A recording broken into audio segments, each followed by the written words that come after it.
जब से इंडिया ने हमला किया था मैंने सोलर पर कोई बात नहीं की थी। हफ्ते के रोज आने वाली आंधी के बाद बहुत सारे लोगों का नुकसान हो गया। हमने लाखों रुपया छतों पे नस्ब करा रखा है। जो अनारी आपसे ये कहता है कि सोलर के लिए ये सिल्वर जो पैनल्स और जो पिलर्स हैं ये इनफ हैं, ये इनफ नहीं है। मैंने एक फैक्ट्री भी देखी गुजरांवाले की थी जिसका सारे का सारा सोलर और कम अज़ कम वो 1 करोड़ रुपए के पैनल से जो हवा में उड़ गए।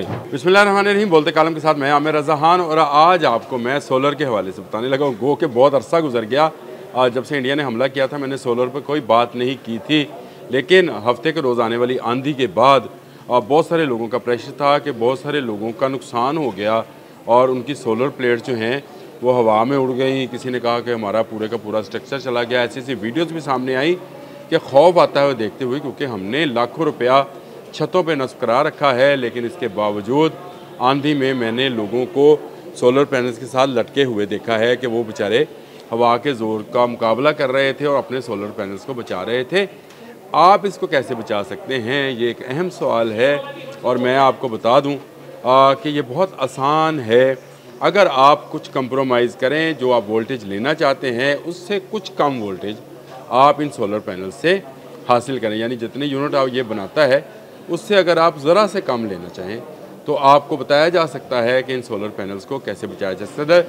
2-3 चीज़ें हैं जो मैं आपको बताऊंगा, आप इस पर अमल करें। अगर आप लाखों रुपए लगाने जा रहे हैं तो बिल्कुल आप उसकी ना सुने। जो अनारी आपसे ये कहता है कि सोलर के लिए ये सिल्वर जो पैनल्स और जो पिलर्स हैं ये इनफ हैं, ये इनफ नहीं है। सबसे पहले बात याद रखें, आपको जो सिविल स्ट्रक्चर के नाम पर धोखा दिया जा रहा है, छत के ऊपर ही टाइलों के ऊपर वो एक कंक्रीट और सीमेंट का वो एक बना के गोला सा उसके अंदर लोहे की राड फंसाते हैं और उसको उसके ऊपर खड़ा करके बाकी स्ट्रक्चर उसको तमीर करना शुरू करते हैं। ये आम हालात में तो बहुत अच्छा है, मजबूत भी रहता है, लेकिन आहिस्ता आहिस्ता ये ईंट और ये सीमेंट जो है अपनी जगह छोड़ना शुरू करता है। खुश्क होता है, ड्राई होने के बाद ये उसमें फ़िक्स नहीं रहता है। अगर आपको सोलर पैनल लगवाना है और आपको चाहिए कि आप अपने लेंटर की ईंटों को उखाड़ें और छत की और उसके नीचे से सरिये को नंगा कराएं और उसके साथ वेल्डिंग कराने के बाद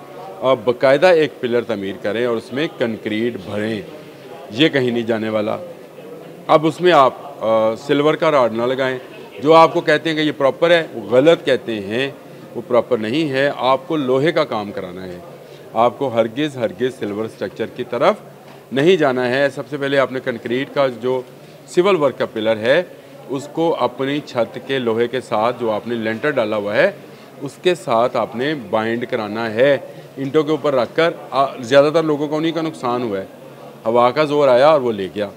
इसके बाद आए जिन पर आपने सोलर पैनल्स को खड़ा करना है, यानी जो आपने राड्स लगाने हैं और उनके ऊपर आपने सोलर पैनल्स लगाने हैं, वो भी आप अच्छे लोहे के टी आयरन जो हैं उनका इस्तेमाल करें और उनके प्रॉपर साइजेस कराकर उस पर सोलर फिट करें। अब आपने करना क्या है, जो मैंने आपसे कहा था कि 2-3 चीज़ें ऐसी हैं जो मैं आपको बताऊंगा तो उससे आपके शायद यूनिट तो कम बचें, लेकिन आपका वो लाखों रुपया जो आपने छतों पे लगा रखा है।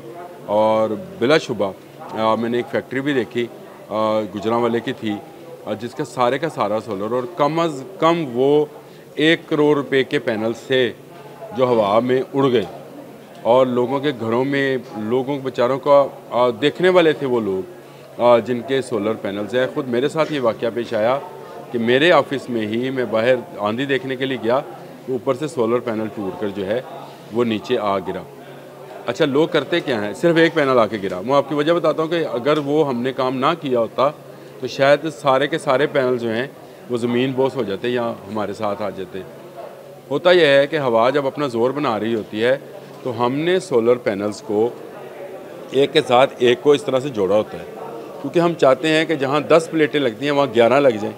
एक प्लेट का ही फ़र्क पड़ेगा ना 10 प्लेटों के बाद, तो हम चाहते हैं कि 11 प्लेटें लग जाएं और ज़्यादा जो है बिजली बनेगी। इससे बेहतर ये था कि आप एफिशिएंसी बेहतर करने वाली प्लेट्स जो हैं वो लेते। मैंने आपको हाईमो 10X का बताया था, हाईमो 10X लगवा लें अगर आपको इच्छा है, लेकिन हर प्लेट के दरमियान में वक्फा रखें, चाहे वो इस एंगल में हो चाहे इस एंगल में हो, हर प्लेट अलग से नज़र आनी चाहिए, यानी उसमें वो दरार हो, जहाँ वो उसको क्या कहेंगे, उसमें गैप होना चाहिए।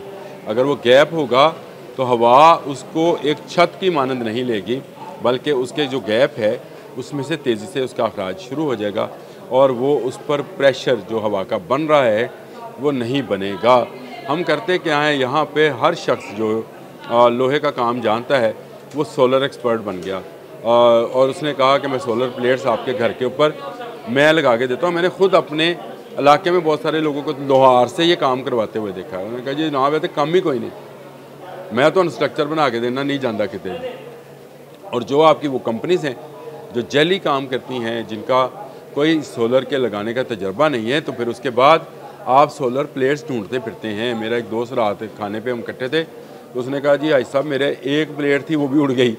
तो भाई अगर आप उसको प्रॉपर तरीके से नहीं लगाओगे, उसका स्ट्रक्चर पूरी तरह से नहीं बनवाओगे, गेज का ख्याल नहीं रखोगे, प्लेट्स के एंगल्स का ख्याल नहीं रखोगे, गैप का ख्याल नहीं रखोगे, तो हवा है, हवा तो भाई हर चीज़ उड़ा के ले जाती है साथ। और वो वाला तूफ़ान जो हफ्ते को आया था, दोबारा NDMA ने ऐसी आंधी और तूफ़ान की पेशगोई कर दी है। जी हाँ, NDMA का नोटिफिकेशन साथ साथ चल रहा होगा, वो भी आप देख लें। और आप देखें कि पेशावर से लेकर हमारे जनूबी पंजाब तक बारिश, आंधी, और ये 27 से लेकर यानी आज की तारीख से लेकर 30 तारीख 3 दिन हैं जिसमें ये काम होगा।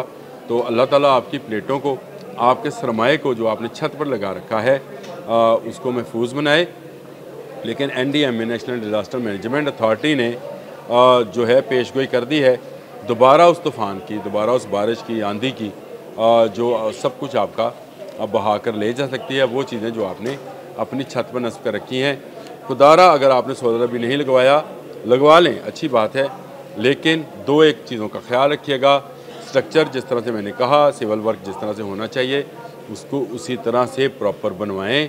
और अगर आपने इस्तेमाल सिल्वर का करना है तो ना करें, कमज़ोर है, लिफ्ट जाता है, और लिफ्ते लिफ्ते वो आपकी लिफ्टने की मुराद है कि झुक जाता है और वो साथ साथ आपकी प्लेट्स को ले जाता है। सिविल वर्क आपका बेहतर होना चाहिए, उसके ऊपर जो आपने गार्डर लगाने हैं, जो आपके पिलर्स हैं वो मजबूत होने चाहिए, और उसके बाद टी आयरन अच्छे लोहे का होना चाहिए। उसके ऊपर आप अपनी सोलर प्लेट्स को लगवाएं, कहीं नहीं जाएंगी अगर आप उनके दरमियान में गैप रखेंगे, इस एंगल से भी और इस एंगल से भी अगर गैप होगा, हर प्लेट अलग अलग होगी, तो वो हवा जो बहुत ज़्यादा प्रेशर बना रही होगी वो इन गैप्स में से निकलते हुए आपकी प्लेट्स को महफूज बना जाएगी। लाखों रुपया है, उसको बचाने के लिए ज़रा सी अक्ल का भी इस्तेमाल किया करें। अब तक के लिए इतना ही। अल्लाह हाफ़िज़।